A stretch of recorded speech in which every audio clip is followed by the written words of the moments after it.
para hablar hoy de la convivencia, que en todos los ámbitos es siempre un desafío. Convivir con otras personas, siempre uno aprende, no nacemos sabiendo cómo convivir, y ya desde esos primeros días de haber nacido, por supuesto el bebé no es consciente, pero tiene que aprender, entre otras cosas, como respirar, como comer, un nuevo mundo, y tiene que adaptarse a otras personas, y nos lleva toda la vida a aprender a convivir. Hay una canción de Alejandro Sanz, ¿lo conocen?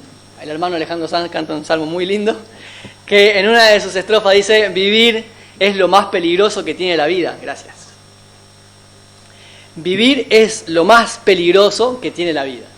¿Qué significa esa frase? ¿No saben? Bueno, que solamente estar acá en la tierra y que nuestros órganos vitales funcionen, que el corazón lata y los pulmones hagan su trabajo y demás, no significa estar vivos. Y cuando empezamos a vivir, a relacionarnos y a transitar la vida tal como es, tiene una serie de peligros, ¿no? De amenazas. Y entre esos peligros o entre esos desafíos está convivir con otras personas. Y a eso hay que sumarle que en ciertos momentos del año como este, ya cuando estamos llegando al último trimestre, se hace un poco más difícil porque venimos cansados del trajín del año, corremos mucho. Federico decía recién, yo suscribo abajo, los tiempos cambiaron mucho. Yo siempre les cuento que hace unos años atrás yo podía salir a la tarde sin avisar a hacer visita, y yo llegaba a cualquier casa, siempre había alguien para recibirme. Ahora ya no, tengo que coordinar, ustedes saben. Voy a hacer un paréntesis, esta iglesia no nos hace renegar a nosotros, porque no vayan a creer que yo le estuve reclamando algo a Federico y que tiró la indirecta. No, estamos muy agradecidos con ustedes, pero sí es verdad que en otros lugares las iglesias hacen renegar.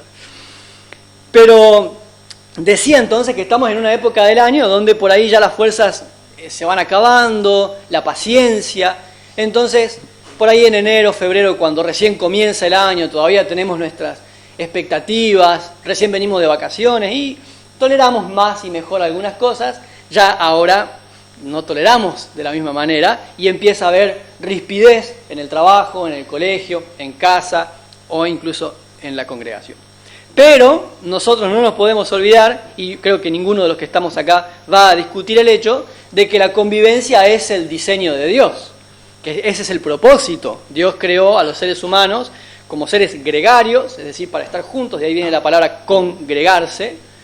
Yo les cuento a los chicos que había en una iglesia, en una congregación, hace un tiempo atrás, un joven que era sonidista y que él no quería que nadie lo ayude, ni enseñaba a nadie, ni le daba la llave del sonido a nadie tampoco, y le decíamos, no éramos los pastores de esa iglesia, pero éramos jóvenes, y cuando le decíamos a él, ¿por qué no compartís? Porque él estaba cansado, ¿no? Y a veces no llegaba o llegaba tarde y era toda una complicación. Y le decíamos, ¿por qué no compartís? ¿Por qué no cedés? ¿Por qué no delegás?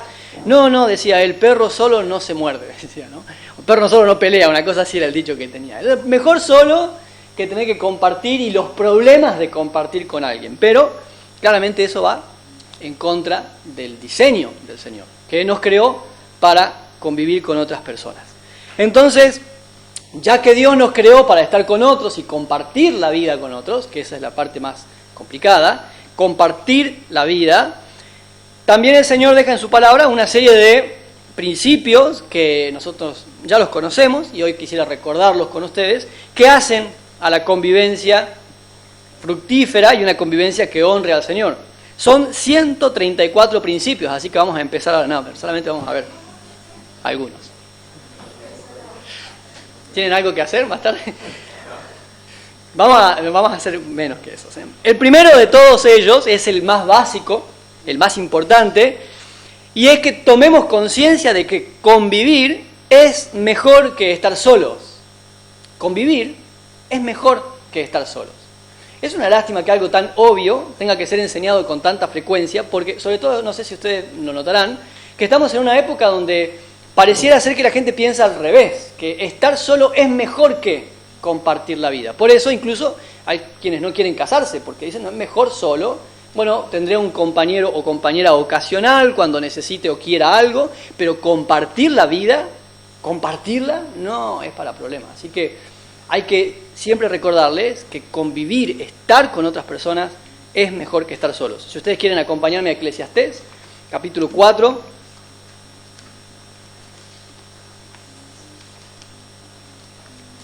donde hay un texto tan conocido también que solemos... Eclesiastés 4, 9 al 12. Un pasaje también muy conocido, de estos que, como les digo a veces, son estos pasajes que escribimos en cartitas cuando hay alguna ocasión especial. Eclesiastés 4, 9 dice: mejores son dos que uno, porque tienen mejor paga de su trabajo. Versículo 10, porque si cayeren, el uno levantará a su compañero, pero ay del solo, ay del que está solo, que cuando cae, no hay quien lo levante. Versículo 11, también si dos durmieran juntos, se calentarán mutuamente, mas ¿cómo se calentará uno solo? Y si alguno prevaleciere contra uno, dos le resistirán, y cordón de 3 dobleces no se rompe pronto o no se rompe fácilmente. Un pasaje que usualmente lo citamos en contextos de matrimonio, aunque el texto original no está hablando del matrimonio, por supuesto que aplica, pero el autor de Eclesiastés lo que tiene en mente es la convivencia con amigos, ¿no? Y allí está hablando de esto. Convivir, compartir, es mejor que estar solos. Mejores son dos que uno. No significa que tres ya están mal, ¿no? Claramente está hablando de compartir la vida con otra persona. Y miren las razones que da en estos versículos. En el versículo 9 nos dice que compartir la vida es bueno porque hay sinergia. ¿Saben lo que es la sinergia? ¿No? Es una palabra combinada que habla de dos fuerzas, no profe de química, dos fuerzas que van juntas y se suman, ¿no? Y eso es lo que está hablando aquí en el versículo 9.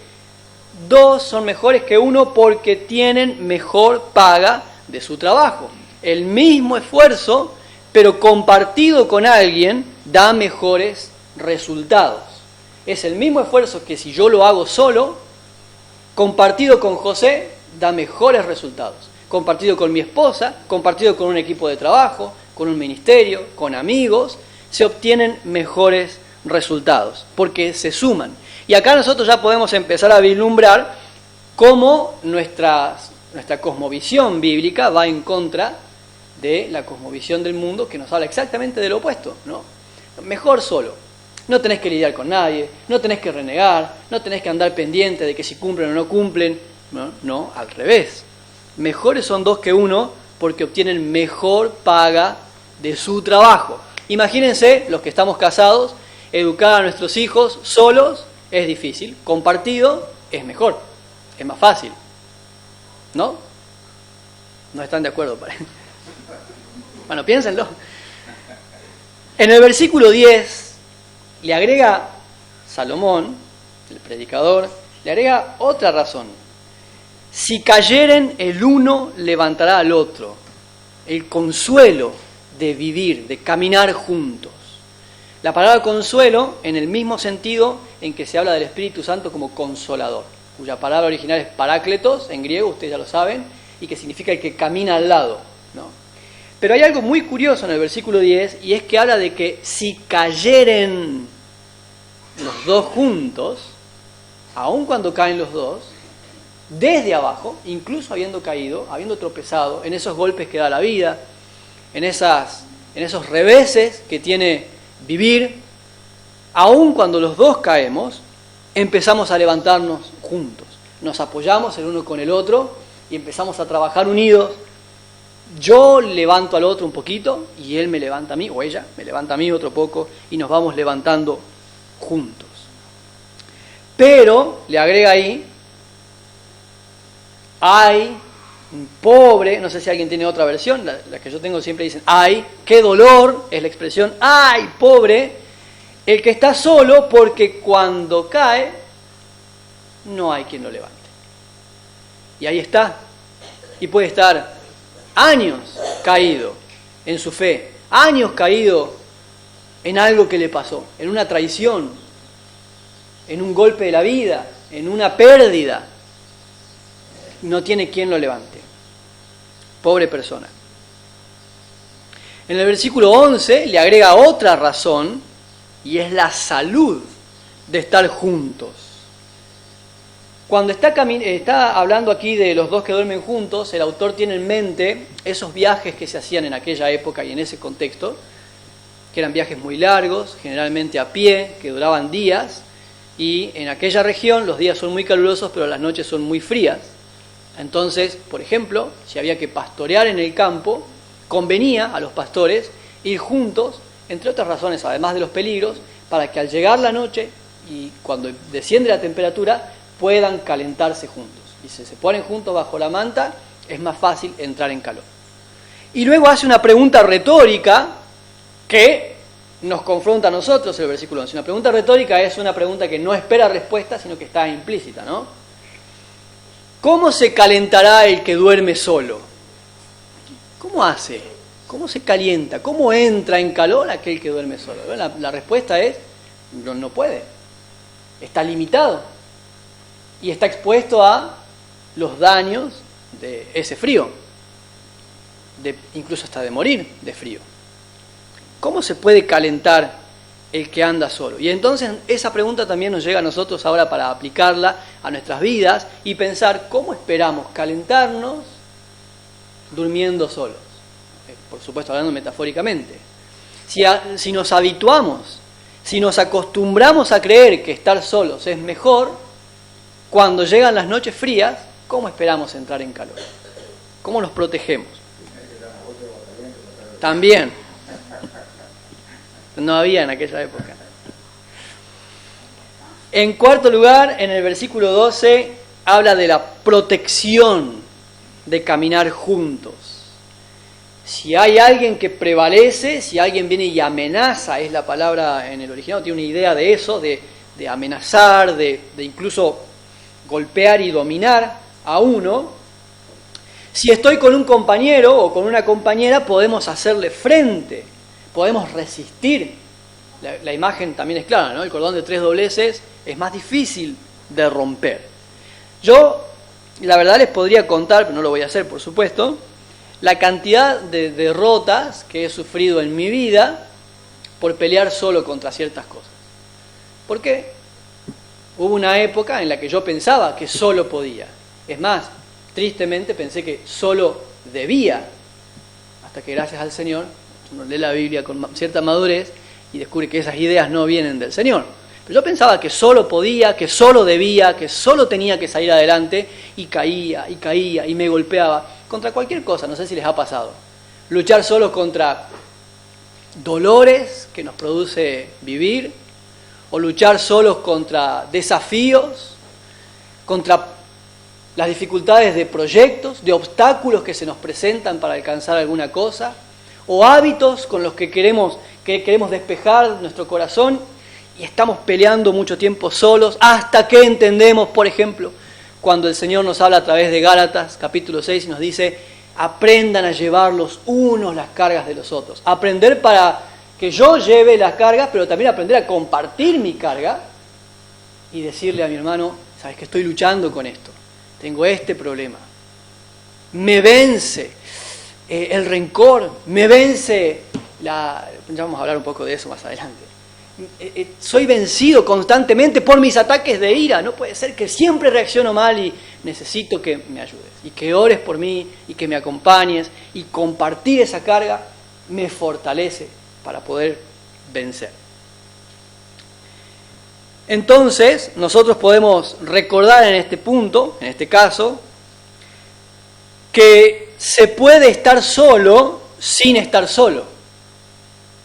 Es decir, puedo yo incluso compartir mi vida con mi esposa, con mis hijas, con la iglesia, y aún así estar aislado porque hay cosas que he decidido no compartir. Sí, yo vengo, me congrego, soy parte de la iglesia, hasta incluso me casé, pero hay áreas de mi vida que no las comparto, las mantengo para mí mismo. Hay ciertas luchas, hay ciertas historias en mi pasado que decido no compartir, ahí están, me afectan, no me permiten tomar buenas decisiones incluso hasta el día de hoy, pero me las guardo. Yo les cuento siempre el caso de una persona que gracias al Señor Dios la cambió, pero esa persona al principio no faltaba nunca a las reuniones, siempre estaba, pero no se congregaba. Porque así como llegaba, se iba. Y cada vez que uno le preguntaba, ¿cómo estás? Bien. Y lloraba, y uno se daba cuenta que no estaba bien. Estaba con los ojos. ¿Seguro que estás bien? Sí, sí. Y agarraba y se iba rápido. Y no faltaba. Estaba los miércoles, los jueves, los domingos, los sábados. Estaba presente, pero no se congregaba. No era parte. No se abría a contar. Necesito ayuda, me está yendo mal. Mi papá, mi mamá. Quiero algo que no tengo en mi vida, me está haciendo mal. Un esposo, una esposa. Entonces sí podemos no estar solos y aún así, cuando llegan los momentos difíciles, nos damos cuenta que estamos solos. Conozco todavía personas que están luchando con eso. Génesis 2:18, que leyó Anita, que también es un pasaje tan conocido, hay algo que, de nuevo, un texto que usualmente aplicamos al matrimonio, por supuesto que eso está bien, pero cuyo principio habla de algo además del matrimonio. Las palabras del Señor: al crear al hombre, dijo el Señor, no es bueno que el hombre esté solo. No dijo, no es conveniente, no es prudente. Dijo, no es bueno. No está bien que el hombre esté solo. No hay bien alguno en estar aislado. Dios no lo ve con buenos ojos, no es el diseño original, no estamos hechos para eso, para estar solos. No nos creó el Señor para eso. Hay una pregunta muy importante sobre este pasaje. ¿Adán estaba solo cuando Dios dijo eso? ¿Estaba solo o no? ¿Seguro? Todavía no. El versículo que sigue es cuando Dios crea a los animales o se los trae. Pero hay algo más importante todavía que los animales. ¿Estaba Dios? Claro. Entonces no estaba solo, estaba con Dios. Y aún en esa condición, Dios dice, igual, aunque esté conmigo, necesita a otro como Él. Esto para prevenirnos de aquellas ideas raras de yo tengo a Dios, no necesito a nadie. Error. Cuando tengo a Dios es cuando tomo conciencia de cuánto necesito a los demás. Salvo que ustedes puedan recordar algún texto en la Biblia que enseñe lo contrario, estoy dispuesto a escucharlo, pero hasta el día de hoy, lo que yo recuerdo de la palabra del Señor es que mientras más cerca estás de Cristo, más tomás conciencia de cuánto necesitas a tu ayuda idónea, que puede ser tu mujer, tu esposa, a la iglesia de Cristo. Necesitas pastores, necesitas hermanos, los necesitamos porque así fuimos creados. Qué interesante que Dios, pudiendo crear a Adán para estar satisfecho solo con él, decidió crearlo para que se complemente con otros seres humanos. Es muy curioso además que el siguiente versículo dice, no es bueno que el hombre esté solo, le daré ayuda idónea, y le trae los animales primero. Tampoco le crea a su esposa enseguida, para que vea que ni en Dios, ni en los... Que se entienda esto, que dije recién, ni en Dios. Por supuesto que en Dios está todo lo que necesitamos, ¿no? Pero yo solo con Dios no es el diseño original. Y yo solo con mis animalitos tampoco es el diseño original. Para aquellos que creen que se pueden comprar un perro y dicen, bueno, pero yo a mi perro lo amo como si fuera mi hijo. No necesito casarme porque tengo mis mascotas. No es un chiste, esto de verdad pasa, ¿eh?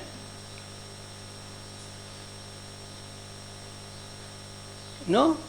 Si amás a Dios, tu conciencia de la necesidad del otro debería estar cada vez más clara.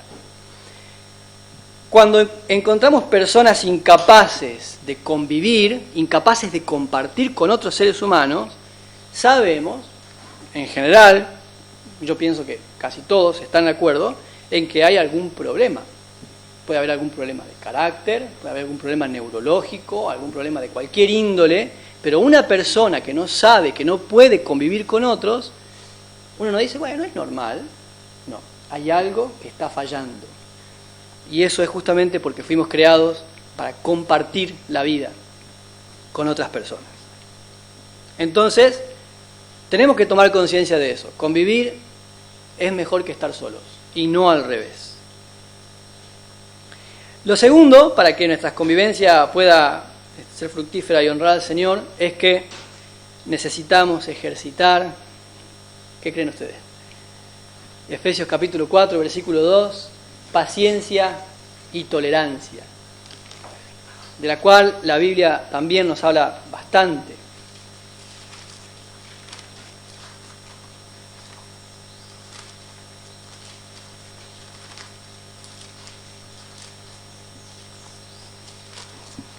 En Efesios capítulo 4, versículo 2, el Señor está hablando a través de Pablo a la iglesia, a los creyentes, pero vamos a tomar este versículo para leerlo ahora y luego vamos a ir viendo cómo lo mismo se aplica a todo tipo de relaciones. Les ruego que anden como es digno de la vocación con que fueron llamados, el versículo 1, con toda humildad y mansedumbre, soportándose con paciencia los unos a los otros en amor. La responsabilidad se la adjudica el Señor a cada creyente. Le dice, ustedes vivan de la manera. El que lee, el que escucha en aquel caso, ¿no? Ahora el que lee, ustedes vivan como es digno de la vocación con que fuiste llamado. Ah, pero es que el otro... Pero yo te estoy interpelando a vos. Vos sos responsable de vivir de acuerdo con la vocación con que fuiste llamado. ¿Cómo? Con toda humildad y mansedumbre, soportándose con paciencia los unos a los otros en amor. Como solemos decir en casa, cuando les digo, ¿por qué gritas? Es que ella me quitó. Las acciones de los demás no justifican las tuyas. Ah, yo no lo saludo porque él no me saludó. No, si él no saluda, es problema de él, pero no te justifica a vos. Porque sos responsable de honrar al Señor con tu carácter, con tus decisiones, independientemente de lo que el otro haga o deje de hacer. Imagínense si todos nos condujéramos bajo ese principio. Bueno, algunos se manejan bajo ese principio. Hago o soy o no hago de acuerdo a lo que el otro responde o no responde. En Colosenses 3:12, que está ahí al lado y que es un texto familiar, es un paralelo casi. Vístanse, pues, comienza con el mismo principio, es el mismo apóstol Pablo. Igual que en el capítulo 4 de Efesios, vivan de una manera digna del llamamiento. Ahora a los colosenses le dice, vístanse pues como escogidos de Dios, santos y amados, de entrañable misericordia, de benignidad, de humildad, de mansedumbre y de paciencia. La Nueva Versión Internacional traduce bondad, humildad, amabilidad y paciencia. Comprensión, la paciencia que viene de, entre otras cosas, entender que cada persona es única. Por lo menos en mi propia experiencia, una de las cosas que el Señor más tiene que trabajar conmigo es comprender, entender que los demás no son yo, ni son como yo tampoco. Así que si yo espero que todos hagan las cosas como yo, en primer lugar me voy a frustrar mucho, y en segundo lugar que estoy yendo en contra de la voluntad del Señor, porque Dios no creó muchos Lucas. Dios creó personas distintas, todas, únicas, como Él quiere. Para mí me resulta algo maravilloso pensar que las huellas digitales son una por persona en la historia, es algo fantástico, y que muestra cómo Dios crea a cada persona de una manera única. Si yo pretendo que los demás sean como yo, estoy yendo en contra de esa voluntad creadora de Dios que hizo a cada persona única. En 1 de Pedro 3, 8 y 9,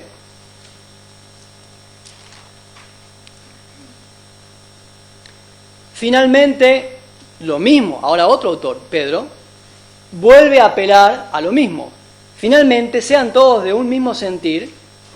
Otra vez está hablando, es tu responsabilidad para con el Señor, vivir de una manera digna, revestirte de amor, es tu responsabilidad. Ser todos de un mismo sentir, aquí habla igual de estar juntos pensando lo mismo, compasivos, amándonos fraternalmente, misericordiosos, amigables, no devolviendo mal por mal, lo que dijimos recién, ni maldición por maldición, sino por el contrario, bendiciendo, sabiendo que fueron llamados para que hereden bendición. ¿Me hacen mal? Bueno, no importa, a mí me concierne hacer bien. ¿Tiene una indirecta en un estado de WhatsApp? No, bendiciendo a los que me maldicen, Esa es mi responsabilidad. Y para eso necesito ejercitar la paciencia y la tolerancia. La tolerancia, que es una palabra que... Hay un libro muy, muy bueno de George McDowell y alguien más, lo escribe con alguien más, Bob Hostetler me parece que es, que ellos hablan en ese libro, si lo encuentro se los paso, del nuevo concepto de la tolerancia, cómo se está tratando de modificar esto y enseñar que tolerar es que tenés que aceptar lo que yo hago. En realidad la tolerancia habla de que yo pueda respetarte como ser humano, aunque yo no acepte lo que estás haciendo o practicando, o las decisiones que hayas tomado en tu vida. Pero igual sí, no me da derecho a faltarte el respeto, ni ser violento o agresivo, aunque por el hecho de que yo no comparta las cosas como las pensás. Y estos pasajes, y tantos otros pasajes que podríamos seguir leyendo, siempre van a mantener esta misma dinámica. En primer lugar, apuntando a mí, poniéndome a mí en el compromiso. ¿Vos naciste de nuevo, Lucas? ¿Vos amás a Cristo, o por lo menos eso decís, que amás a Cristo? Bueno, es tu responsabilidad para con el Señor honrarle a Él en tu convivencia independientemente de lo que los demás hagan. Si te traicionan, si te fallan, si te insultan, sigue siendo tu responsabilidad ser compasivo, ser manso, ser constante, ser fiel. Y, como les dije recién, sobre todo entender que las personas somos diferentes. Incluso en el matrimonio, aun cuando la Biblia dice que llegamos a ser una sola carne, una nueva persona, no anula esa individualidad con la que el Señor nos crea. Gaby sigue siendo Gaby, tiene dones diferentes a los míos, partiendo por el hecho de que es mujer y yo soy hombre, ¿no? Ya de ahí somos distintos, sigue siendo una persona distinta a mí. Así que esperar que piense y sienta y crea y haga las cosas siempre como yo, es ir en contra de ese diseño de Dios. En tercer lugar, amor ante todo. Vieron que no son cosas que no sepamos, ¿no?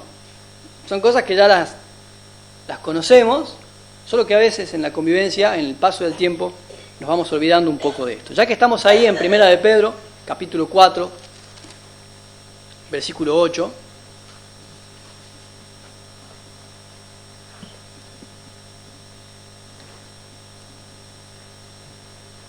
y ante todo, tened entre vosotros ferviente amor, porque el amor cubrirá multitud de pecados.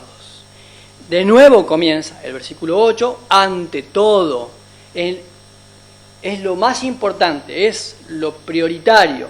Estas palabras del apóstol Pedro a su vez están tomadas de un proverbio, palabras de Salomón, Proverbios capítulo 10, versículo 12. Si ustedes quieren lo pueden leer, si no lo anotan para leerlo después, yo lo voy a buscar.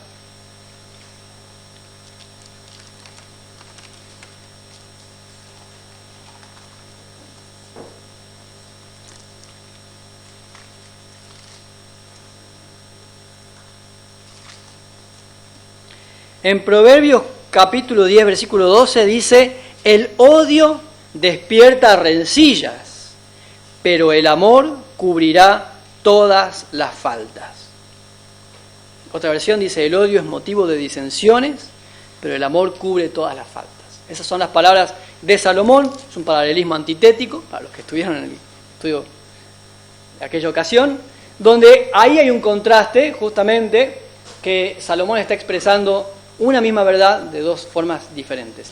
El odio engendra rencillas, despierta rencillas, despierta peleas. El amor es lo opuesto. El amor cubre las faltas. Y Pedro toma esas palabras de Salomón, del Antiguo Testamento, por supuesto Pedro era muy conocedor de las Escrituras, y al escribir su epístola las expresa de esta manera. Ante todo, el amor, porque el amor cubre multitud de pecados. La difamación, cuando alguien me hizo algo y como dijo Federico con la bolsa de plumas, la difamación, el chisme, los reproches constantes de algo que pasó hace años y siempre sigo, y Gaby una vez se le quemó el arroz cuando recién nos casamos y ahora ya pasaron 13 años y cada vez que hay una discusión yo digo, vos no te acordás que hace 13 años quemaste el arroz y yo igual me lo comí, y eso no expresa amor, porque ahí lo tengo como una herramienta para... No, el amor cubrirá multitud de pecados o de fallas. ¿Por qué se ríen? Alguien que muele arroz parece. En Colosenses 3:14, sí, en realidad no se le quemó el arroz, pero otro día les cuento.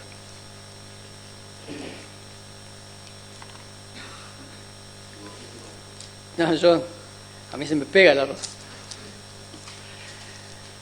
Colosenses 3:14, de nuevo, otro autor, pero el mismo principio. Qué interesante es eso, cuando Pedro escribe una cosa y el apóstol Pablo en otro momento a otra congregación le estaba escribiendo lo mismo. Y sobre todas estas cosas, vístanse de amor, que es el vínculo perfecto.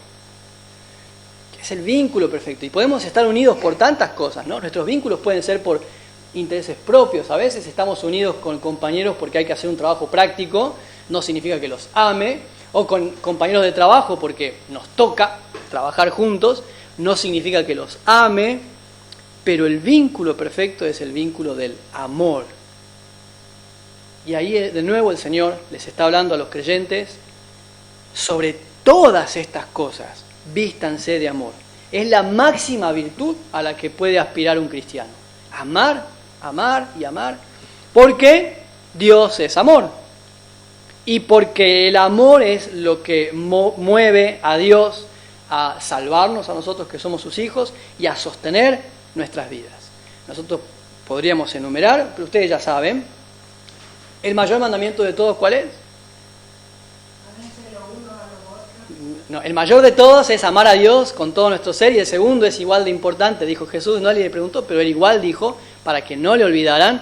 El segundo es similar, es parecido, amar al prójimo como a mí mismo, amar a los hermanos, es lo que me enseña la palabra, amar a mis enemigos, esposos amen a sus esposas, y constantemente tantos textos que nos recuerdan siempre ama, ama, ama, amen, amen, amen. Amarse siempre. ¿Es fácil siempre? Por supuesto que no, pero por eso es un mandamiento, porque no depende de si me parece bien o si quiero, sino de que es algo que debo hacer en honor al Señor. Calvino, en su comentario a 1 de Pedro capítulo 4, versículo 8, hace una aclaración que es muy interesante. No le voy a leer todo el comentario, pero él expresa allí la importancia de que sepamos. 1 de Pedro 4:8, cuando dice, el amor cubrirá multitud de pecados, cubrir no significa perdonar los pecados, es decir, yo no puedo perdonar los pecados de ustedes, eso lo hace Dios, así que allí Calvino hace una nota, por las dudas, si alguien creía que mi amor puede perdonar los pecados de otros, de mis hijas o de la iglesia. Si ustedes se confiesan ante mí, yo los amo y les doy una penitencia y les perdono sus pecados. Solo Dios perdona pecados. Gracias a Calvino por aclararlo, pero lo siguiente me resulta importante también, y es que allí mismo él expresa que cubrir no es encubrir, sino sepultar en el perdón. O sea, no significa que si yo me entero que alguien está haciendo algo malo, yo lo amo, bueno, lo dejo, porque eso es encubrir y eso es contrario a la palabra del Señor. Cubrir es que cuando alguien reconoció su error, su pecado, y me lo expresa y se arrepiente y pide ayuda, cubrir con mi amor. No andar contándole a todo el mundo, ni expresándole a todos lo que pasó, sino sepultar, o, como dijimos recién, usarlo como una herramienta o como un arma cada vez que me conviene en una discusión.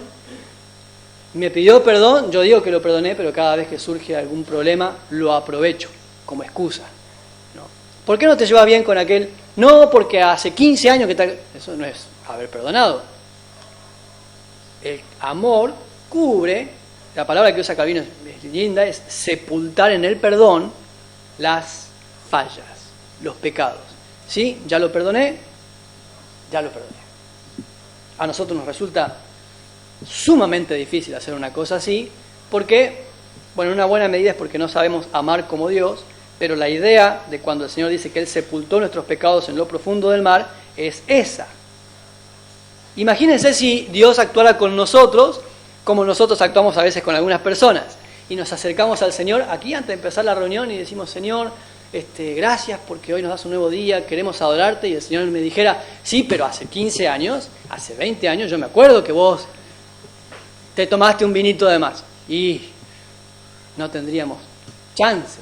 Gracias al Señor que Él siempre nos recibe con su misericordia y nos pide ahora que hagamos lo mismo con los demás. Hay un libro muy bueno que se llama El Don, es un libro anónimo que cuando yo era adolescente me marcó bastante, es una novela, y en uno de esos pasajes del libro dice que el personaje de la novela se acerca al Señor a hablar con Él después de haber pecado y le dice: perdón, Señor, porque pequé otra vez con lo mismo. Y el Señor le dice: ¿de qué me hablas? Para mí es la primera vez que pecas en esto. Y en mi adolescencia me marcó importante, hizo una marca importante en mi comprensión de cómo es el perdón de Dios para conmigo. Y el perdón que yo debo ofrecerle a mi papá cuando se equivoca, a mis profesores, a mis hermanos, en fin. Entonces, el amor de Dios ante todo. Y por último, por hoy, el perdón como estilo de vida. Si todavía tienen marcado Colosenses, que no sé si se dieron cuenta, pero cada punto va llevando al siguiente. Aprender a amar debería llevarme a aprender a perdonar. Pero agrego el perdón como un estilo de vida, algo que yo tenga incorporado. Cuando damos la clase de disciplinas espirituales, hablamos del perdón como una disciplina espiritual, la práctica del perdón. Colosenses 3:13, soportándose unos a otros, y acá viene la parte que nos confronta, y perdonándose unos a otros si alguno tuviere queja contra otro, de la manera que Cristo nos perdonó. Así también háganlo ustedes. Eso es tremendo. De la misma manera que Cristo te ha perdonado, así también háganlo ustedes. ¿Y cómo nos perdonó Cristo? ¿Qué se les ocurre? ¿Cómo nos perdonó Cristo? Sí, características completamente, ¿qué más? Inmerecidamente, sí, gratuitamente, exacto. ¿De qué otra manera? Se olvida, no tomó en cuenta. ¿A cambio de qué? De nada. Para nosotros, ¿no? Obviamente, a Él sí le costó todo. Cuando nosotros pensamos en el perdón, este pasaje de Colosenses 3:13, cuando pensamos en el perdón que nosotros buscamos de Dios y que recibimos de Dios todos los días, a veces yo pienso tal vez con algo de liviandad, lo decimos: gracias, Señor, por el perdón de nuestros pecados, por el perdón de nuestras faltas, amén.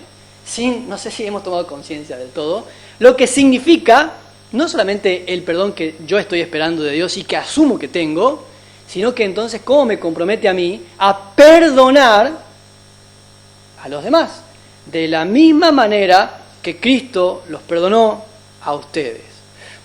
Bueno, Guillermo hizo algo, por muy despreciable que yo pudiera creer que sea, nunca será igual que mis pecados para con Dios. ¿Se entiende lo que dije recién? Por muy malo que me parezca lo que Guillermo hizo contra mí, nunca va a ser igual a lo que yo hice contra Dios. Y aún así, Dios me perdona y me dice: de la misma forma tendrás que perdonar. Pero Señor, ¿no viste lo que hice? Si yo te perdoné, si te sigo perdonando, porque todos los días lees la Biblia y decís que me amás y después salís y seguís pecando, y te sigo perdonando, y por eso hablamos de el perdón como un estilo de vida, no como, una vez lo perdoné, sino vivir acostumbrado a pedir perdón y a perdonar. No como actos aislados, porque de hecho también tengo que acostumbrarme a pedir perdón, ¿no? Y reconocer, contar, sí, hice esto, me equivoqué, el otro día la reté a Isra por algo que ella no había hecho, y después me enteré que no había sido, ella no había dicho nada, entonces dije: perdóname, ¿por qué? No, me hubieses dicho. No, perdón, porque estuvo de más. Hay que aprender a pedir perdón. No digo: bueno, yo soy el padre y ella es mi hija y un reto no le va a hacer mal, de paso que lo tenga ahí. No, me equivoqué, era injusto. La injusticia no es de Dios. Pedir perdón y perdonar como un estilo de vida. Hay una canción de otro salmista, otro salmo muy lindo de un hermano que se llama Jorge Rojas, que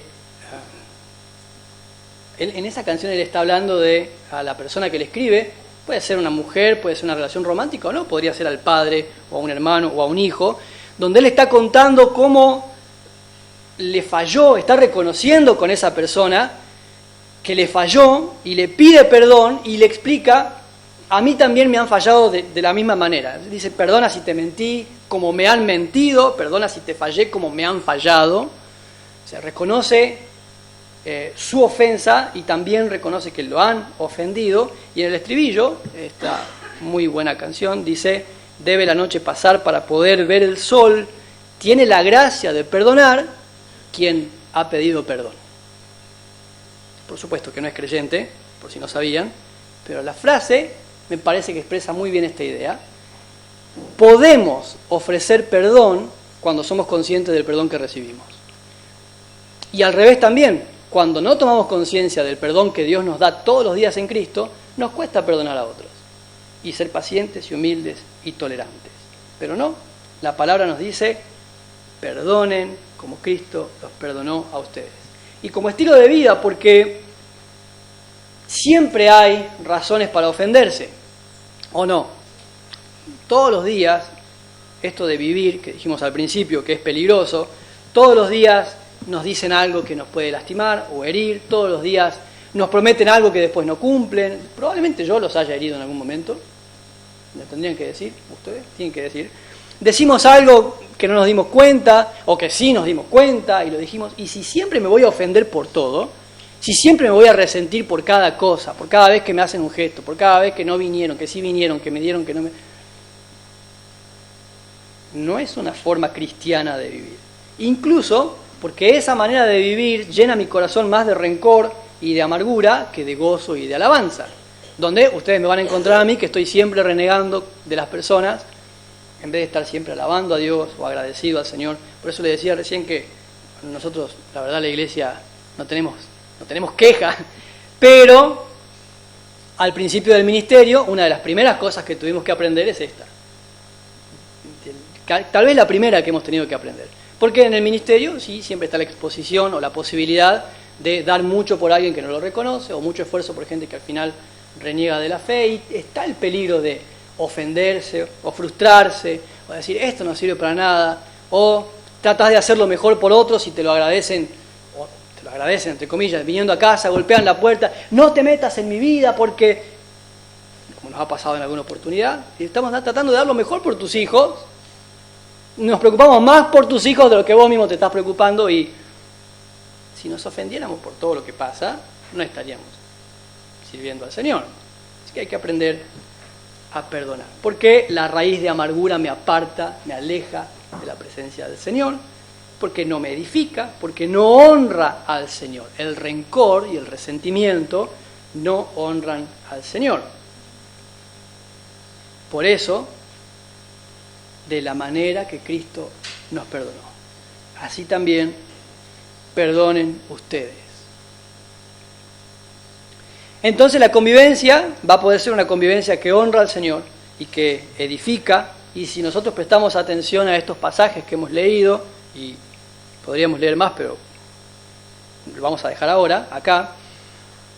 Si nosotros prestamos atención a estos pasajes, nos habla también de que una buena convivencia, en términos cristianos, una convivencia construida sobre los parámetros del Señor, es para la edificación mutua. Yo perdono y soy perdonado. Y cuando yo ofendo, Santiago dice que todos ofendemos muchas veces, incluso con nuestra lengua, y recibo perdón, y puedo entregar perdón. Y podemos calentarnos juntos y trabajar por el mismo esfuerzo y tener buenos resultados, y podemos tener amor ante todas las cosas, y lo que hemos mencionado recientemente. Así que sería un buen tema para pensar en esta etapa del año, sobre todo, si estamos viviendo de acuerdo con estos valores y cómo está nuestra convivencia en este momento de nuestras vidas. Por supuesto, lo podemos aplicar en nuestra relación con la iglesia. ¿Cómo está mi convivencia con mis hermanos en Cristo? Por ahí si está un poco desgastada o se perdió la confianza, o el amor, incluso se está viendo amenazado porque no me saludan cuando llegan, entonces me empieza, además el enemigo que es tan astuto siempre dice, viste que no te saludó, viste que no te dijo nada, ¿viste? Y por ahí no me había visto nada más. ¿Cómo está la convivencia con nuestros hermanos en Cristo? ¿Cómo está nuestra convivencia con la familia? También sería bueno para pensar, me doy cuenta que estoy fallando en esto de perdonar o de ser paciente, sobre todo los que somos padres, de entender que son niños y no adultos y que tienen que comportarse como niños, que jugar no es pérdida de tiempo, es ser niños. En nuestra convivencia con nuestro cónyuge, ¿cómo está nuestra convivencia con la familia? ¿Cómo está nuestra convivencia con la sociedad? Con el trabajo, con los vecinos, con la vecina que nos barre las hojas secas a la vereda, y entonces yo le agarro y se las vuelvo a barrer. Y por ahí el testimonio se va viendo afectado por ese tipo de cosas. Pensemos en nuestras convivencias y vamos a orar para que el Señor nos ayude a vivir mejor con los demás. Si quieren pueden acompañarme en esta oración.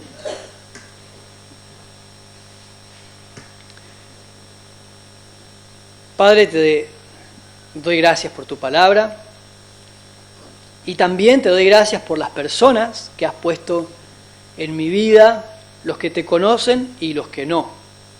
Gracias por mi familia, es una bendición tener esposa e hijos, es tu regalo, es un don que quiero aprender a reconocer y valorar. La iglesia es una bendición, es tu diseño, la has creado justamente para que la salvación a la que me has llamado no sea una carga pesada. Tu espíritu habita en mí, pero tu espíritu no habita solo en mí, sino en la iglesia. Soy edificado por los dones y los ministerios de tus hijos e hijas. Ayúdame, Señor, a tomar conciencia y valor de eso. Gracias también por este país y esta ciudad en la que me has puesto para vivir. Quiero ser un mejor ciudadano, un mejor vecino, que pueda manifestar tu paciencia, tu misericordia, tu bondad, tu sabiduría, tu mansedumbre, para que ellos puedan ver a Jesús a través de mí. Te pido, Señor, que me ayudes a ser como Cristo, en todos los aspectos de mi vida, en cada momento y en cada circunstancia, ser como Jesús para mostrar a Jesús, que es lo más importante de todo. Gracias, Señor, por hablarnos y ayúdanos a vivir en obediencia a lo que tu palabra nos enseña. En el nombre de Cristo Jesús, nuestro Señor. Amén.